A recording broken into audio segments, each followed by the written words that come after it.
Top 100 universities లో 100% scholarship తో admission పొందాలనుకుంటున్నారా? India's top competitive exams, IIT, NEET etcetera guidance కావాలన్నా, India and world top universities లో join అవ్వాలన్నా, స్టూడెంట్స్ అండ్ పేరెంట్స్ కి కెరీర్ కౌన్సిలింగ్ కావాలన్నా, మీ కెరీర్ డెసిషన్ డబుల్ చెక్ చేసుకోవాలనుకున్నా 25 years ఎక్స్పీరియన్స్ డాక్టర్ సతీష్ గారిని సంప్రదించండి. నమస్తే, నేను మీ డాక్టర్ సతీష్ ఐఆర్ఎస్సి మాట్లాడుతున్నా. చాలామందికి కౌన్సిలింగ్ చేస్తూ ఉంటాను. ఎన్నో సంవత్సరాల నుంచి 25 ఏళ్ళ నుంచి ఇదే పనిలో ఉన్నాను కాబట్టి, ఇదే ఒక ప్యాషన్ కాబట్టి, ఎంతోమంది స్టూడెంట్స్ పేరెంట్స్తో మాట్లాడిన అనుభవం కానీ ఉంది కాబట్టి, ఎన్నిసార్లు ఎన్ని వీడియోలో నేను చెప్పినప్పటికీ కూడా పేరెంట్స్ పిల్లల్ని కెరియర్ని స్పాయిల్ చేయడంలో ప్రముఖ పాత్ర వహిస్తున్నారనేది నేను చాలా సందర్భాల్లో చెప్పాను. దయచేసి పేరెంట్స్ ఏంటి సార్ మీరు తిడతారు, మీకు ఏం హక్కు ఉందని చెప్పేసి మీరు అంటారు. పిల్లల కెరియర్ పాడవుతుంది కాబట్టి నేను ఒక రెస్పాన్సిబుల్ పర్సన్ కింద వాళ్ళ కెరియర్ పాడవకూడదని బలంగా నమ్మే వ్యక్తిని. ఒక టీచరు కూడా పిల్లల్ని తిడతాడు, తిట్టి హక్కు ఎవరికి ఉందని అడిగితే నేను ఒక టీచర్ రోలు, ఒక పెద్ద పర్సన్ పొజిషన్లో ఉన్నాను కాబట్టి పిల్లల్ని తిడతారు కదా, ఎవరు ఏరా సరిగ్గా చదవట్లేదని తిడతాం కదా, అలాంటి రోల్ ప్లే చేస్తున్నాను కాబట్టి. సో ఆ టీచర్ రోలు పిల్లల్లో దారి తప్పి తన్నుతున్నారు కాబట్టి పిల్లల్ని తిట్టి హక్కు ఉందా అంటే ఉంది, లేదని చెప్పడానికి ఏమీ లేదు. డెఫినెట్గా మంచి చెప్పడానికి ఎవరికైనా కూడా హక్కు ఉంటుంది. నేను అది కాన్ఫిడెంట్గా చెప్తాను కాబట్టి దానికి భయపడక్కర్లా, నేను భయపడను. ఇలాంటి వీడియో చేయడానికి దమ్ము ఉండాలి. పేరెంట్స్ని కూడా, అంటే స్టూడెంట్స్ని తిట్టడం గొప్ప కాదు, పేరెంట్స్ని కూడా కోచింగ్ చేసి, యూనివర్సిటీస్ని కూడా కోచింగ్ చేసి, ప్రొఫెసర్స్ని కూడా కోచింగ్ చేసి, ఎడ్యుకేషన్ మినిస్టర్స్ని కూడా కోచింగ్ చేస్తున్నాను కదా. నేను ఎవరిని వదిలేశాను, నేను ఎవరిని వదలలేదు కదా. అందువల్ల పేరెంట్స్ని మాత్రమే తిడతానని చెప్పేసి మీరు తప్పుగా అనుకోకుండా, నేను స్టూడెంట్స్ని పాయింట్అవుట్ చేస్తాను తప్పున్నప్పుడు, టీచర్స్కి మాట్లాడతాను, యూనివర్సిటీస్ని తప్పుతాను, కాలేజీకి చెప్తాను, గవర్నమెంట్ని మాట్లాడతాను, అందరితో సొసైటీని మాట్లాడతాను, మీడియా ఛానల్స్ని కూడా మాట్లాడుతున్నాను. నేనేమి వాళ్ళు వీళ్ళని ఏమి ఉండదు, నాకు ఎవరి మీద ఏమి ప్లస్ ఉండదు మైనస్ ఉండదు. ఇష్యూ ఉన్నప్పుడు ఇష్యూ బేసిస్ మాట్లాడతా. మంచి పని చేస్తే టీచర్స్ మంచి పని చేశారన్నాను, మంచి పని చేయకపోతే మంచి పని చేయలేదన్నాను. నేనేమి ఒక పర్టికులర్ ఆస్పెక్ట్కి సంబంధించిన పర్సన్ కాదు. దయచేసి ఇది గమనించగలరని ప్రార్థిస్తున్నా. అలాగే పేరెంట్స్ ఎందుకు నాకు ఇబ్బందికరమైన పరిస్థితి ఉంటుంటే, రీసెంట్గా నాకు రోజు రెగ్యులర్గా వచ్చి కౌన్సిలింగ్లో పేరెంట్స్ని అబ్జర్వ్ చేసినప్పుడు వీళ్ళు బాగా మూర్ఖత్వంగా ఎలా ఆలోచిస్తున్నారంటే, ఇప్పుడు జేఈ రిజల్ట్ వచ్చిన మా దగ్గరికి చాలామంది పిల్లలు వచ్చారు. వీళ్ళందరూ ఏంటంటేనంటే, సో మాక్ టెస్ట్లో ఎన్ని వచ్చినాయంటే 100, 120, 110, 100 వచ్చినాయి అన్నారు. జేఈ స్కోర్ రాలేదు కదంటే రాలేదంటున్నారు. ఎందుకు ట్రై చేసామంటే, ట్రై చేసాం సార్, వస్తుంది కదా, రావచ్చు కదా అని ట్రై చేసాం కదా, మా కాన్ఫిడెన్స్ మెయింటైన్. కాదమ్మా, ఇది ఓడిపోతావరా, నీకు రాదురా అని తెలుస్తుంది కదా. మాక్ టెస్ట్లో 100 మార్కులు రానోడికి 80 మార్కులు రానోడు కూడా జేఈ ఎగ్జామ్లో మీరు ఎందుకు పెట్టారు, పిల్లడికి ఇంటర్మీడియట్ మార్కులు ఎందుకు కిల్ చేశారని అడిగితే, లేదు వస్తాను ట్రై చేశాను సార్, తప్పేంటి సార్ అంటారు. అంటే ఇది తండ్రికి తెలియకపోవడం ఏం లేదండి. ఇప్పుడు అలాంటి వీడియో వింటాడు అంటే, నా మూర్ఖత్వం, నా ఇగో ఇంతే, నేను ట్రై చేస్తాను వస్తుంది. అది ఆశతో ట్రై చేస్తున్నావా, ఇగోతో ట్రై చేస్తున్నావా, లేకపోతే ఓవర్ కాన్ఫిడెన్స్తో తయారు చేస్తున్నావా, లేకపోతే నీకు అవేర్నెస్ లేకపోవడం వల్ల ట్రై చేస్తానంటున్నావా, లేకపోతే పిల్లోడు గట్టిగా ముందు పట్టు పడితే నువ్వు ఒప్పుకుని నువ్వు దాన్ని ఖండించలేక నువ్వు ఒప్పుకుని బలవంతంగా నీ చేతకాక కంట్రోల్ చేయడానికి, వాడిని కన్విన్స్ చేయడానికి చేతకాక నువ్వు ముందుకెళ్తున్నావా అన్నదే తెలీదు, దేవుడిగా తెలియాలి. చాలామంది తల్లిదండ్రులు చేసి తప్పు ఏంటంటే, పిల్లలు కూడా ఎవడో సైకాలజీ ఇంట్రెస్ట్ అంటాడు, బయాలజీ ఇంట్రెస్ట్ అంటాడు, లేదా మెడిసిన్కి వెళ్తానంటాడు, లేదా ఇంకో కోర్స్కి వెళ్తానంటారు, బయోటెక్నాలజీకి వెళ్తారంటారా, లేదా ఇంకో దానికి వెళ్తానంటారు. వీళ్ళకి అవగాహన లేకపోవడం వల్ల చాలామంది కొంతమంది తప్పులు చేస్తారు. అది కొంతవరకు పర్వాలేదు. చదువుకున్న పేరెంట్స్ కూడా, అవగాహన ఉన్నటువంటి పేరెంట్స్ పొగరుతో లేకపోతే యుగోతో తీసుకునే డిసిషన్స్ వల్ల పిల్లల కెరియర్లు నాశనం అయిపోతున్నాయి. ఈ పదాన్ని వాడటానికి నేను భయపడట్లా. నాకంటే ఇంకెవడు మాట్లాడగలటో పదాలు మాట్లాడడానికి. ప్రపంచంలో ఏ కోర్స్ అయినా, ఏ కాలేజీ అయినా, ఏ కెరియర్ అయినా అనర్గళంగా తెలిసిన వ్యక్తిని మాట్లాడగలను కాబట్టి 100 కాదు 1000 మంది వచ్చినా సమాధానం చెప్పి దమ్మున్నవాడు కాబట్టి నేను మాట్లాడతాను, ఇబ్బంది ఏం లేదు. పక్కన పెట్టేది ఎందుకు నేను మాట్లాడుతున్నానంటే, చాలామంది పిల్లలు, కొంత ఎబిలిటీ ఉన్నటువంటి పిల్లలను కూడా మీకున్న ప్యాషన్ వల్ల, మీకున్న ఇంట్రెస్ట్ వల్ల, లేకపోతేనేమో పిల్లోడు ఏదో రెండేనవచ్చు, మీకున్న ఇగో వల్ల, మీకున్నటువంటి కాన్ఫిడెన్స్ వల్ల, లేకపోతే నేను చదువుకున్నాను కదా అనుకుని అలాగనే డెసిషన్ తీసేసుకుంటారు. నాకు బాగా తెలిసి నాకు ఒకటి చెప్పేది ఏంటని తీసేసుకుంటున్నారు. లేకపోతే పిల్లోడు చెప్పాడు కదా, పిల్లోడు ఇంట్రెస్ట్ని మనం ఎందుకు కాదనకూడదు, పిల్లోడిని మనం ఎంకరేజ్ చేయాలి కదా, పిల్లోడిని మనం డిస్కరేజ్ చేయకూడదు కదా, వాడు ఏది ఇంట్రెస్ట్ అంటే దానికే పంపుతానని చెప్పి చిన్నపిల్లలు వాడు 100 మాట్లాడతాడు కూర్చుని, 100 అండ్ అందుకనే ఓటు వేయకూడదని చెప్తున్నారు, పెళ్లి చేసుకోకూడదని చెప్తున్నారు. వాడికి మెచ్యూరిటీ లేదు కాబట్టి. ఈ రెండు చేయకూడదు, కానీ వాడు మాత్రం కెరీర్ డెసిషన్ తీసుకోవచ్చా?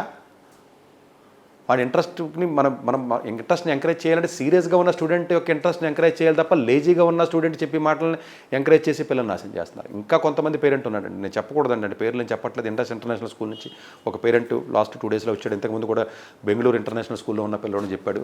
వరస్ట్గా తయారయ్యారండి కిడ్స్. 18 కూడా రావట్లేదు ఐబీ కరికులంలో. ఐజీసీఎస్లో Cలు వస్తున్నాయి గ్రేడ్లు, సిబిఎస్లో 70% కూడా రావట్లా. చెప్పుకుంటారు ఇంటర్నేషనల్ స్కూల్లో 10 లక్షలు 20 లక్షలు పెట్టారని. తల్లిదండ్రులు నిర్దాక్షిణ్యంగా పిల్లల్ని నాశనం చేశారు. 12వ తరగతి దాకా డబ్బు పెట్టి చదువును కొనగలవు, పొగరు చూపిస్తాను, ఇప్పుడు చూపించి నీ పొగరని అడిగాను నేను. నోరు మూసాడు. ఇప్పుడు చూపించి పొగరు, 12th అయిపోయింది కదా, పొగరు చూపించావు కదా, 10 లక్షలు 20 లక్షలు కట్టావు కదా, ఇంటర్నేషనల్ స్కూల్లో చేసి ల్యాప్టాప్ ఇచ్చి మొబైల్ పెట్టి చదివించావు కదా, 4 ముక్కలు కూడా రాలేదు కదా వాడికి. ఇప్పుడు 12th అయిపోయింది కదా, డబ్బు పొగరు ఇప్పుడు చూపించు. కాలేజీలో సీటు కొను, బిట్స్లో కొంటావా, ఐఐటీలో కొంటావా, నల్సార్లో కొంటావా, ఎన్ఐడీలో కొంటావా, లేకపోతే ఢిల్లీ యూనివర్సిటీలో కొంటావా, ఇందులో కొంటావా కొను. ఐఐఎస్సి బెంగళూరులో కొంటావా, ఐజర్లో కొంటావా, నైజర్లో కొంటావా, ఐఎస్ఐలో కొంటావా, సిఎంఐలో కొంటావా, కొను. మంచి కాలేజీలో సీటు కొను. కోటి కాదు కదా, 100 కోట్లు ఇచ్చిన వాడు సీట్ ఇవ్వడు కదా. డబ్బు పొగరు ఎంత దాకా చూపించాలి? 12th దాకా చూపిస్తావు. నీకు పొగరు ఉంది కదా, చూపించావు. పొగరు చూపించిన పేరెంట్స్ వస్తున్నారు మా దగ్గరికి. ఇప్పుడు చూపించే, ఇప్పుడు చూపించరాదా, ఇప్పుడు చూపించు. ఇప్పుడు చూపిస్తాక నోరు మూసి కూర్చుని ఉంటావు. ఇప్పుడు మళ్ళీ డబ్బు, నా దగ్గర డబ్బు ఉంది కదా, మళ్ళీ విఐటీకి వెళ్తానంట. అంతే. నువ్వు మళ్ళీ విజ్ఞానికో కేఎల్జీకో విఐటీకి వెళ్ళి నీ పొగను సప్రెస్ చేసుకోవాలి తప్ప ఏమీ పీకలేవు నువ్వు అక్కడికి వెళ్ళి.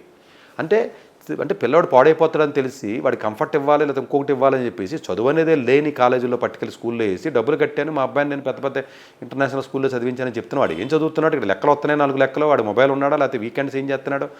ఏంటిదంతా నాకు అర్థం కాదు. ఇది లేదు అదంతా మరి పిల్లల తల్లిదండ్రులు పిల్లల్ని పాడు చేయడమే కదా. మరి దాన్ని పాడు చేయడం అనకుండా వేరే పదాన్ని దేన్ని వాడదాం మనం? చెప్పు, ఏ పదాన్ని వాడాలో చెప్తే పోనీ ఆ పదాన్ని వాడతాను నేను. ఇప్పుడు మీరే చెప్పండి, పేరెంట్సే చెప్పండి, ఏ పదాన్ని వాడదాం? మాకు తెలియదు కదా, మేము వేసాం కదా, మేము పాడు చేయడం ఏంటంటే తెలియపడం ఏంటి? తెలుసు మీరు పొగరు చూపి తెలిసి పిలువడం. ఇప్పుడు అలాంటి చెప్తున్నాడు కదా, 3 సంవత్సరాలు చెప్తున్నాను కదా. విన్నవాడు కూడా అంటే వీడియో విన్నవాడు వేసాడంటే పోనీ తెలియదు. వీడియోలో విన్నవాడు కూడా వచ్చి చెప్తున్నాడు, నేను వేసాను సార్, విన్నాను సార్. దానికి ఏం చెప్తున్నాడు లాజిక్? ఇంకొక పేరెంట్ వచ్చి సార్ ఎంత డబ్బులైనా కూడా చదువుకు డబ్బులు ఖర్చు పెట్టాలని మీరే చెప్పారు కదా, డబ్బుల దగ్గర ఎక్కడ ఆస్తులైనా అమ్ముకుని చదివించమని చెప్పారు కదా, అందు గురించి నేను ఇంటర్నేషనల్ స్కూల్లో బెంగళూరులో వేసానని చెప్పాడు పేరెంట్ వచ్చి విజయవాడ నుంచి. సిగ్గుందని అడిగాను నేను. ఏంటిది నాకు అర్థం కాదు. నేను అండర్ గ్రాడ్యుయేషన్లో మంచి మంచి కాలేజీల్లో సీట్లు వస్తే, ఏమైనా వేరే విదేశాల్లో వస్తే, బాగా ప్రీమియర్ కాలేజీల్లో వస్తే ఆస్తులు అమ్ముకునేలా చదివించంటారు అని చెప్తున్నాను. ఎందుకంటే ఎడ్యుకేషన్ వాల్యూ తెలిసినాను కాబట్టి. మమ్మల్ని అమ్ముకోమంటారంటే అమ్ముకోకపోతే మానే, అది వేరే విషయం పక్కనట్టు. ఇంటర్నేషనల్ స్కూల్కి డబ్బులు కట్టి 10 లక్షలు జాయిన్ అయ్యమని చెప్పలా. డబ్బు పొగర కాదు. డబ్బు పొగర ఎక్కడ? అండర్ గ్రాడ్యుయేషన్లో ఒక ఏదైనా మంచి, అప్పుడు ఆక్స్ఫర్డ్ వచ్చింది సీటు ఫర్ ఎగ్జాంపుల్, అది ఫీజు కట్టాలి, స్కాలర్షిప్ ఇవ్వడం, డబ్బులు కట్టి వెళ్ళు, మంచి కాలేజే కదా వెళ్ళమని చెప్పాను. తప్పే ఉంది అందులోను. అంతే తప్ప ఆ డబ్బులు పెట్టి నేను బెంగళూరులోనూ లేకపోతే ఊటీలోకి వెళ్ళి లారెన్స్ స్కూల్లో వేయమని చెప్పలేదు కదా. దాన్ని అలా అండర్స్టాండ్ చేసుకుని ఇంటర్నేషనల్ స్కూల్లో వేసేసి దాన్ని జస్టిఫై చేసుకుంటాడు. సతీష్ గారు వీడియోలు విన్నాను కదా అని దండం పెట్టాలి 2 కాళ్ళకే. ఇది పరిస్థితి. మరి ఇది పేరెంట్ తప్పు కాకుండా పిల్లలు లేకపోతే ఒకటే కొడుకున్నాడు గారాబం చేసి వాడు ఏది చెప్తా అది విని ఆయన ఇష్టం వచ్చినట్టు నాశనం చేసి చదువు కాకుండా భయం పెట్టకుండా ఏం పెట్టకుండా మొబైల్ చేతిలో పెట్టి 10వ తరగతి వచ్చినట్టు మొబైల్ అలవాటు అయిన పిల్లవాడు కంటే ఏం చెప్తున్నాడు తండ్రి? సార్ అది ముద్దుగా చెప్తున్నాడు సార్, అప్పుడప్పుడు వాడతారు కదా అంటే మొబైల్ అలవాటు చేసింది నువ్వే కదా, సిగ్గుపడు. మరి నువ్వే కదా మొబైల్ ఇచ్చావు, కొనిచ్చింది నువ్వు. ఇవ్వకపోతే అడిగి ఎక్కడదే 10వ తరగతి 9వ తరగతికి మరి ఆ నాశనం చేసింది ఎవడు? పేరెంట్స్, మదర్ ఫాదరే కదా. మదర్ కంట్రోల్ చేయలేకపోతున్నాడు సార్, నా మాట వినట్లేదు పిల్లడు అని చెప్తాడు. మదర్ కంట్రోల్ చేస్తే మరి ఫాదర్ ఏం పీకుతున్నాడు? మరి ఫాదర్ కంట్రోల్ చేయలేడు, మరి ఆ నాశనం అయిపోతారు కదా. నాశనం అయిపోయిన తర్వాత నాకు సంబంధం లేదంటే వేటి, మరి పిల్లవాడికి అన్నది నువ్వే కదా, అది 20 years ప్రాజెక్ట్ కదా, నీదే కదా బాధ్యత. నాకేం సంబంధం లేదంటే వేటి, నాకు అర్థం కాదు. సంబంధం ఉంది కదా, సంబంధం లేదని ఎట్లా చెప్తాం మనం? నాకు అర్థం కాదు. నువ్వు మొబైల్ 10వ తరగతికి 9వ తరగతికి ఇచ్చి 11వ తరగతికి ఇచ్చి లేజీగా వదిలేసాడు, ఒక బెడ్రూమ్ ఇచ్చి ల్యాప్టాప్ ఇచ్చి మొబైల్ ఇచ్చి అని చెప్పి ఆడు చదవట్లేదు సార్, లేజీగా తయారైపోయాడు సార్, ఆడు చదివించండి సార్, ఆడు మోటివేట్ చేయండి, వస్తారంటే సిగ్గు లేకుండా నా దగ్గరికి. నాకు అర్థం కాదు. నేనేం చేస్తాను మోటివేషన్? నువ్వే కదా నాశనం చేసావు. 8వ తరగతిలో 7వ తరగతిలో మొబైల్ ఇచ్చి నువ్వే కదా నాశనం చేసావు. నువ్వు నాశనం చేసుకుని నువ్వే కర్మ అనుభవించు. దానికి ఎవడేం చేస్తాడు మోటివేట్ చేయమంటానికి? మోటివేషన్ ఏముంటుంది దానికి? ఏముండదు కదా. నువ్వు కంట్రోల్ చేయాలి కదా. ఇప్పుడు నా మాట వినట్లేదు సార్, కంట్రోల్ అవ్వట్లేదు అంటాడు. మరి చిన్నప్పుడు 1వ తరగతిలో ఉన్నప్పుడు కంట్రోల్ చేయి, మొక్క ఉన్నప్పుడే కంట్రోల్ చేయి. చెట్టు అయిన తర్వాత నువ్వేం కంట్రోల్ చేస్తావు? నీ వల్ల అవ్వదు కదా.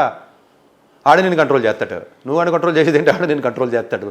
గట్టిగా పడితే మర్డర్ చేస్తాడు. మొన్న లాస్ట్ వీక్ ఎవడో మర్డర్ చేశాడంటే ఫోన్ ఇవ్వదు నా నాన్నని. మరి ఆ స్టేజ్కి తీసుకొచ్చావు కదా, నేను కంట్రోల్ చేయలేకపోతున్నాను సార్, నా మాట వినట్లేదు అంటే అక్కడ దాకా ఎందుకు వచ్చావు? ఫస్ట్లోనే ఉండాలి కదా కంట్రోలింగ్ మెకానిజం.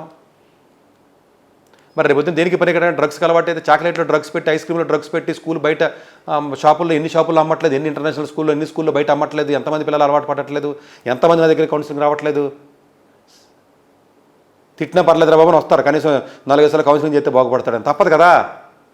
మరి ఇది పేరెంట్స్ తప్పలేదని ఎట్లా అంటాం? పేరెంట్స్ స్పాయిల్ చేయట్లేదని. పేరెంట్స్ స్పాయిల్ చేయకపోతే 18 సంవత్సరాలు 16 సంవత్సరాలు పబ్స్కి ఎలా వెళ్తున్నారు? డేటింగ్ ఎలా వెళ్తున్నారు? స్నాప్చాట్ అకౌంట్ ఎలా దొరుకుతుంది? ఇన్స్టాగ్రామ్ అకౌంట్ ఎలా ఉంది? పార్టీలకు ఎలా వెళ్తున్నారు? వీళ్ళందరూ గాలిలోంచి వేరే గ్రహం నుంచి వచ్చారా ఏంటి? వీళ్ళందరూ ఇక్కడికి హైదరాబాదు, వీళ్ళు వేరే గ్రహాల్లో కాదు కదా, ఈ గ్రహాల్లోనే ఉన్నారు కదా మనందరం. వీళ్ళు పేరెంట్స్ ఎక్కడ ఉన్నారు? హైదరాబాద్ సిటీలోనే ఉన్నారు కదా. సాయంత్రం 11ంటికి 12ంటికి 1 గంటకి వెళ్తుంటే దుర్గం చెరువు దగ్గర లేకపోతే నానక్రామ కూడా వెళ్తే ఎంతమంది బయట తిరుగుతున్నారో? వీళ్ళందరూ ఎక్కడ ఉన్నారు? వీళ్ళందరూ మరి పాడు చేయట్లేదంటే ఎట్లాగా? చిన్నప్పుడు పాడు చేసి పెద్ద అయిన తర్వాత కాలేజీకి వెళ్ళిన తర్వాత మాకు సంబంధం లేదు సార్, అది కాలేజీకి వెళ్తే మేము పట్టించుకోం కదా, ఆడు మేజర్ అయిపోయాడు కదా, వాడు పాడైపోతే నాకు సంబంధం ఏంటంటావు? చిన్నప్పుడు నువ్వు పాడు చేసి అని వదిలేసావు కదా, అని వదిలేసిన తర్వాత పాడవుతాడు. ఆడు చిన్నప్పుడు పద్ధతిగా పెంచి అండర్ గ్రాడ్యుయేషన్కి వెళ్ళిన తర్వాత పాడేయడానికో అది తప్పులేదు. నీది బాధ్యత కాదు, మేజర్ అయ్యాడు కదా వాడితే తప్పు, నేనే చెప్తా స్టూడెంట్ తప్పు. నువ్వు 18 సంవత్సరాల లోపు నా రెస్పాన్సిబిలిటీ లేదు, నాకు సంబంధం లేదు అని చెప్పి నువ్వు నాశనం చేసేసాడిని. నువ్వు వాడిని పట్టుకెళ్ళి ఇప్పుడు అండర్ గ్రాడ్యుయేషన్లో పాడవడం కదా, ఇక్కడి నుంచే ఆడికి అలవాట్లయినాయి కదా, మోసం చేయడం, అబద్ధం చెప్పడమా, లేదా ఫ్రెండ్షిప్, లేదా చాట్ చెప్పి, లేదా ఇవన్నీ ఎలా వచ్చినాయి ఆడికి అన్నీ. హోంవర్క్ చేయాలంటే చాట్ జీపీటీలో కూడా హోంవర్క్ చేస్తుంటే నువ్వేం చేస్తున్నావు? ఇంట్లో కూర్చుని ఆన్లైన్లో క్లాసులు వింటానని చెప్పి కూర్చుంటాడు, నువ్వేం చేస్తున్నావు? రూమ్లోకి వెళ్ళి తలుపేసుకుని ల్యాప్టాప్లో క్లాసులు వింటానని చెప్తున్నాడు, ఏమంటున్నాడు కూడా చూడట్లేదు కదా, మరి నువ్వేం చేస్తున్నట్టు? నేను డబ్బులు సంపాదించి పరిస్థితిలో చాలా బిజీగా ఉన్నాను సార్, కోట్లు సంపాదించి అడిగి ఇస్తాను సార్, చదువుతో పనే ఉందన్నాడు. వాడు తెంగరద వల్లరా, మీరు డబ్బులు సంపాదించి 100 కోట్లు కాదు కదా, 1000 కోట్లు ఇచ్చినా ఒక వీడియో గేమ్, ఒక బెట్టింగ్ ఆడితే గంటలు అవగొడతాడు. ఒక జూబ్లీ హిల్స్ నుంచి ఒక పేరెంట్ వచ్చాడు, మతి పోయింది నాకు అసలు. 250 కోట్లు సంపాదించి ఇచ్చాడంటే కొడుక్కి, ఆడు 100 కోట్లు అవగొట్టేశాడు ఒక రోజులో. నాకు అలా మతిపోయింది ఆ స్టోరీ అంటే. ఎందుకని? వీక్నెస్ అలవాటు అయినోడికి, బ్యాడ్ హ్యాబిట్స్ అలవాటు అయినోడికి 100 కోట్లు ఇచ్చేంటి, 3 కోట్లు ఇచ్చేంటి? జస్ట్ బ్యాడ్ హ్యాబిట్స్ అలవాటు అవుతే, వీక్నెస్ అవుతే, బెట్టింగ్ ఏమంటే పోగొట్టేస్తాడు. ఏంటి నువ్వు సంపాదించి ఇచ్చింది నాకు అర్థం కాదు. నువ్వు రూపాయి ఎంతకాలం సంపాదించావు? 30 ఏళ్ళు సంపాదించావు. తిండి మానేసి, ఇల్లు మానేసి, భోజనం మానేసి, నీళ్లు తాగడం మానేసి, బస్సులు ఎక్కి నడిచి సంపాదించి అడిగి ఇస్తావు. ఆడు సరిగ్గా వాడికి అన్ని మొబైల్ అడిక్షన్స్ను, లేకపోతేనేమో బ్యాడ్ హ్యాబిట్స్, వీక్నెస్లు, లేకపోతేనేమో సోషల్ మీడియాలు, లేదా డ్రగ్స్, లేదా పబ్బులు, గిబ్బులు, హోటల్స్ ఇవన్నీ అలవాటు చేసి నేను ఆస్తి ఇచ్చానంటున్నావు నువ్వు. ఏంటిది అసలు? నాకు అర్థం కాదు ఇది. దీనికి నాకేం సంబంధం లేదంటే ఎట్లాగా? సంబంధం తీసుకోవాల్సిందే, మీరు రెస్పాన్సిబిలిటీ తీసుకోవాల్సిందే. కనుక నేను సంబంధం లేదు, నేను రెస్పాన్సిబిలిటీ తీసుకోను, నేను పిల్లల్ని కంటం వరకే నా బాధ్యత అని అన్నారనుకో, తప్పది, కనకూడదు కదా. మేము పద్ధతిగానే చెప్తున్నావు సరే, మా మాట అలా వినట్లేదంటే అసలు నువ్వు చేతిలోకి మొబైల్ ఎవడిచ్చాడు? అసలు నువ్వు కొనకండానో, నువ్వే కదా కొనిచ్చావు. వాడైనా కొనుక్కుని డబ్బులు సంపాదించి కొనిచ్చాడా? నాకు సంబంధం లేదు ఇలా చెప్తున్నావు నువ్వు. అసలు నువ్వు చిన్నప్పుడే సంబంధం కదా, 6వ తరగతి 7వ తరగతి సంబంధం కదా. ఇప్పుడు హాలిడేస్ ఉన్నాయి, ప్రతి ఓడు ఇంట్లో కూర్చొని ఇదే పని చేస్తున్నాడు. వీళ్ళందరూ అలా ఏం చూస్తున్నారో మొబైల్లో తెలుసా? స్నాప్చాట్ అంటే తెలుసా? ఇన్స్టాగ్రామ్లో ఏం చూస్తున్నారో అన్ని పోర్న్ వెబ్సైట్లు అయిపోయినాయి కదండి. నేను పిల్లలు 16-17 సంవత్సరాలు కూడా రేపులు చేస్తున్నారు కదండి వీళ్ళందరూ వెళ్ళిపోయి. మొన్న కూడా 4 అమ్మాయిలు 17 సంవత్సరాలు మర్డర్ చేసి ఏదో క్రైమ్ చేసేటట్టు ఏదో స్టోరీ అంట, ఏదో సినిమా అంటే ఎవరో చెప్పారు, సినిమా చూడమని. నా సినిమా పేరు గుర్తు రావట్లేదు చెప్దామంటే. ఏంటిది నాకు అర్థం కాదు. ఇవన్నీ రియల్ స్టోరీ అంటది. మొన్న 6 అబ్బాయిలు ఏదో పార్టీ పిల్లతో ఒక పిల్ల వెళ్ళిందంట, పిల్లలతో చంపేశారు రేపు చేసి మొన్న 10 రోజుల క్రితం. మళ్ళీ ఎన్ని జరిగితే లబోదబ్బని ఎడుతారు కూర్చోబెట్టి పోలీస్ స్టేషన్లో. మమ్మల్ని ఎవడో పట్టించుకోవట్లేదు, సొసైటీ ఎవడో పట్టించుకోవట్లేదు, సైబర్ క్రైమ్ జరుగుతుంది, ఆ నేరం జరుగుతుంది. ఏంటిది? గాలికి వదిలేసి మనం పట్టించుకోకుండా ఇదే పని. ఉద్యోగాలు చేయండి, మానేస్తే బెటర్. పేరెంట్స్ అసలు ఫస్ట్ మానేసి పిల్లల్ని పెంచి కాలేజీలో జాయిన్ చేయండి. మీరు ఉద్యోగం చేసి సంపాదించి ముద్రం చక్కలేదు. మీరు ఆల్రెడీ సంపాదించి వచ్చి ఉంటారు కదా కొంతమంది, ఆల్రెడీ ఎంతో కొంత డబ్బులు వచ్చి ఉంటాయి కదా మనకే. అవి చాలే, ఆ ఇంట్లో పెట్టుకుని వీళ్ళని చదివించి 18 సంవత్సరాల దాకా చదివించి, మళ్ళీ 18 సంవత్సరాలు చదివించిన తర్వాత ఏదైనా మంచి కాలేజీలో సీట్ వచ్చింది నేను పంపించారంటున్నారు పన్నెండేళ్ళు. వీళ్ళు ప్రేమ తగలయ్యా. 18 ఏళ్ళ దాకా నాశనం చేసి టెక్ మహేంద్రలో సిబిఐటీలో సీట్ రప్పిస్తారంటాడు. దానికి నువ్వు రప్పించి ఎలాగ సీట్ రాదు కదా, సీట్ రాకపోయినా కూడా నా దగ్గర ఉండాలంటాడు. అప్పుడు దాకా నువ్వు పీకిందే ఉంది ఇంట్లో కూర్చోబెట్టుకుని. దానికి సమాధానం లేదు. ఈగో హట్ అయ్యి నన్ను తిట్టేస్తారు. ఇప్పుడు కింద చూడండి 1000 కామెంట్లు, నెగిటివ్ కామెంట్లు వచ్చేస్తాయి. 1000 కామెంట్లు అంతే. ఎందుకంటే మీరు మీ అంతరాత్మను అడగరకు వచ్చిన నాలంటి మీద పడతారు. ఏం ఉపయోగం? ఆ పిల్లల జీవితాలు నాశనం అయిపోతున్న బాధతో మిమ్మల్ని తిడుతున్నా. మీ వయసు అలాగే అయిపోయింది, మీ వయసు నా వయసు కొంతకాలం నుండి పోతాం మనం. ఇంకా పీకేది ఏం లేదు మనం భూమి మీద. ఆ చిన్నపిల్లలు కదా, వాళ్ళ దేశానికి పనికొచ్చేవాళ్ళు కదా. ఈ యూత్ అంతా ఇంకా పిల్లల్ని కనంటాడు చంద్రబాబు నాయుడు. నాకు అర్థం కాదు. ఉన్నవాళ్ళకి జాబులు లేవురా, ఉన్నవాళ్ళకి సరైనటువంటి క్వాలిటీ ఎడ్యుకేషన్ లేదురా, ఉన్నవాళ్ళకి కాలేజీలు లేవురా. యూత్ అంతా ఇది లైబిలిటీ. ఇది ఈ డెమోగ్రఫిక్ ఏదో అడ్వాంటేజ్ అని చెప్తున్నాడు. ఇది ఎక్కువ మంది యూత్ ఉన్నారు, దేశానికి మంచిదండి. ఏమి యూత్ నాకు అర్థం కాదు. ఇది పనికిరాని యూత్. 100కి 5 ఉద్యోగాలు వచ్చి 90 మంది రోడ్డు మీద పాడేసిన యూత్. ఈ దేశంలో ఇంకొక డబల్ పాపులేషన్ ఉంటే చెప్పడానికి మోడీ గారు లేదా చంద్రబాబు నాయుడు చెప్పడానికి, రేవంత్ రెడ్డి చెప్పడానికి పనికొస్తాయి. 10 మందికి 100కి 5 6 తప్ప మిగతా వాళ్ళకి జాబులే లేవు, కాలేజీలో లేవు, క్వాలిటీయే లేదు కదా. వీళ్ళ క్రిమినల్స్ కింద బ్యాడ్ హ్యాబిట్స్తోనూ, వీక్నెస్తోనూ చిన్న ఉద్యోగాలు చేయలేక కూలి పనులు చేసుకుని బతుకుతున్నారు.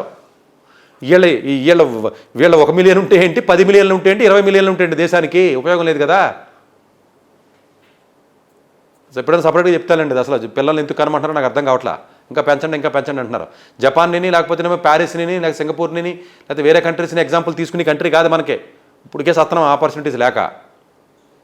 ఆపర్చునిటీస్ కావాలి కదా. దయచేసి తల్లిదండ్రులు అర్థం చేసుకోవాల్సింది, టైం స్పెండ్ చేయండి, వీక్నెస్ అలవాటు చేయకుండా చూసుకోవాలి. మీరు చదువు సరిగా చెప్పాలి. స్టూడెంట్ చెప్పిన చెత్త కోర్సులు కూడా మీరు జాయిన్ చేయొద్దని చెప్తున్నాను. తెలుసుకోవాల్సిన బాధ్యత మీదే కదా. నాకు తెలుసు కదా, నేను చదువుకున్నాను కదా, నాకు ఇగో ఉంది కదా అంటే ఏం తెలుసు, ఏం చదువుకున్నారో? అన్ని చదువుకుని అన్నీ ఎడితే మీరు సక్సెస్ అవుతారు. సక్సెస్ఫుల్ పేరెంటే కదా. ఫెయిల్యూర్ పేరెంట్కి ఎదుగుతారు. మీరు ఫెయిల్యూర్ పేరెంటే కాదని మీరు ఆలోచించుకోండి. డబ్బు ఉంటే ఉండొచ్చు, కోట్లు 100 కోట్లు, బట్ పేరెంట్ ఫెయిల్యూరా పాసా, ఇది కూడా ఆలోచించుకోవాల్సినటువంటి సందర్భం ఉందంటే, అవసరం ఉందంటే ఉంది. ఈ కౌన్సిలింగ్లో చూసి పేరెంట్స్కి నాకు విరక్తి వచ్చేస్తుంది. నాకు అసలు పిల్లలంటే తెలియక చేస్తాడు. పిల్లలు తప్పేనండి. వాళ్ళు ఈజీగా ఉంటాడు, చదవడో, మొబైల్ అయితే ఆడుకుంటాడో, తన్ని పెట్టి పడుకుంటాడు, 11కి లెగుతాడు. వాడికి అదే ఎంటర్టైన్మెంట్ చదువు రెండు ఒకటి అనుకుంటాడు. రెండు కలిపి ట్రై చేయకండి ఎక్కడన్నా. ఎంటర్టైన్మెంట్ చదువు వేరు కదా, రెండింటిని కలిపి హోలిస్టిక్ ఎడ్యుకేషన్ అని చెప్తున్నారు మీరు. ఏంటిది నాకు అర్థం కాదు. అలా ఉండదు కదా. ఎంటర్టైన్మెంట్ అలవాటు చదువు చదువుతాడు, చదవడం. సో ఇవి కొంచెం జాగ్రత్తలు తీసుకుని కొంతన్నా మారితే పేరెంట్స్, ఈ సొసైటీ కొంచెం బాగుపడుద్ది. పేరెంట్స్ తప్పుడు వల్ల ఈ పిల్లల సొసైటీ అంత నాశనం అయిపోయింది. ఇది ఇంకా దిగజారిపోతుంది సొసైటీ. 16-15 సంవత్సరాలు రేప్ చేయడం ఏంటి, డ్రగ్స్ తీసుకోవడం ఏంటి, మందు తీసుకోవడం ఏంటి, పబ్కి వెళ్ళటం ఏంటి, 12 ఏళ్ళకి ఇన్స్టాగ్రామ్ అకౌంట్ ఉండటం ఏంటి, అందులో పార్న్ వీడియోస్ చూడటం ఏంటి, ఏంటిది అసలు ఎక్కడికి వెళ్తున్నాం మన సొసైటీ? దీనికి తల్లిదండ్రులు ఎవరో మాకు బాధ్యత లేదు అని అంటున్నారంటే అది మీ విజ్ఞతకే నేను వదిలేస్తున్నాను. అందరూ తల్లిదండ్రులు తిట్టట్లేదు నేను. ఇలాంటి పనులు ఎవరు చేస్తున్నాడో వాళ్ళని తిడుతున్నాను నేను. మీకు అవేర్నెస్ ఉండదు, ఈ కోర్సు బాగుందా, ఈ కాలేజీ బాగుందా, అవేర్నెస్ ఉండదు. కానీ ఉన్నట్టు మీకు మీరే బిల్డప్ ఇచ్చుకుంటూ ఉంటారు. ఇటు ఎప్పుడో 25 ఏళ్ళ క్రితం చదివి ఉంటారు. మీకు ఏం తెలుస్తుంది ఇప్పుడు ఏం జరుగుతుంది అసలు సొసైటీలో? సో దయచేసి కొన్ని జాగ్రత్తలు తీసుకోండి. ఈ పశ్చాత్తం ఇప్పుడు ఎందుకు వీడియో చేస్తున్నారంటే సెలవుల్లో పిల్లల్ని పాడు చేసేస్తున్నారు తల్లిదండ్రులు. పాడు చేయకండి బాబు, సెలవుల్లో టైంని కొంచెం యూజ్ చేసుకోండి. చక్కగా టెంపుల్స్కి తీసుకెళ్ళండి, లేకపోతే ఏదైనా మంచి మంచి ప్లేసెస్ తీసుకెళ్ళండి, ఎక్స్కర్షన్కి తీసుకెళ్ళండి. అలాంటివైనా చేయండి. ఇంట్లో కూర్చోబెట్టి మొబైల్ ఎత్తున్నారు మీరు. ఇది తప్పు. ఇది దయచేసి అర్థం చేసుకుంటారని అనుకుంటున్నాను. నన్ను అందరూ తిడతారో ఇందులో ఒకడు కూడా మెచ్చుకుంటారని అనుకోవట్లేదు. తెలిసే నేను వీడియో చేస్తున్నాను. ఇంత తెలివైనోడిని మీరు తిట్టుకుంటారని నాకు తెలియదు. ఏంటి ఈ మాత్రం చిన్న లాజిక్ నాకెందుకు తెలియదు, నాకు తెలుసు. అయినా వీడియో చేస్తున్నాను, భరించండి. Thank you.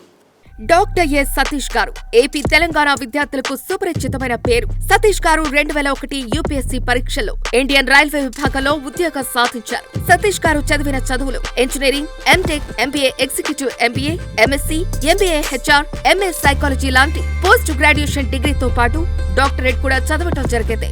సతీష్ గారు నిరంతర విద్యార్థి. అలాగే సతీష్ గారు పలు ప్రతిష్టాత్మక కాంపిటేటివ్ పరీక్షలో యూపీఎస్సీ నిర్వహించే సివిల్ సర్వీస్ పరీక్షలో 179వ ర్యాంక్, అలాగే ఇంజనీరింగ్ సర్వీస్ లో 24వ ర్యాంక్, గేట్ ఎగ్జామ్ లో 4వ ర్యాంక్, క్యాట్ ఎగ్జామ్ లో 99.8%, జిమాట్ 76 స్కోర్, ఇలా పలు కాంపిటేటివ్ ఎగ్జామ్స్ లో మొదటి ప్రయత్నంలోనే ఎన్నో ర్యాంకులు సాధించారు. ఎన్ని క్వాలిఫికేషన్ డిఫరెంట్ పరీక్షలో ర్యాంకులు సాధించిన వ్యక్తులు మన ఇండియాలో చాలా అరుదనే చెప్పాలి. ఇలాంటి అకాడమిక్ లో పరంగా, కాంపిటేటివ్ పరంగా ఎన్ని ర్యాంకులు సాధించడంతో పాటుగా గవర్నమెంట్ ఉద్యోగం చేస్తూ పలు అవార్డులు తీసుకున్నారు. సతీష్ గారికి జోనల్ లెవెల్లో general manager award, all India లెవెల్లో నేషనల్ లైఫ్ టైమ్ అచీవ్మెంట్ గుర్తింపు దక్కాయి. అక్రిసియేషన్ of president life time Sevashri award Andhra Pradesh మంత్రి నుంచి అందుకున్నారు. వీటితో పాటు పలు రకాల అవార్డులను అందుకున్నారు.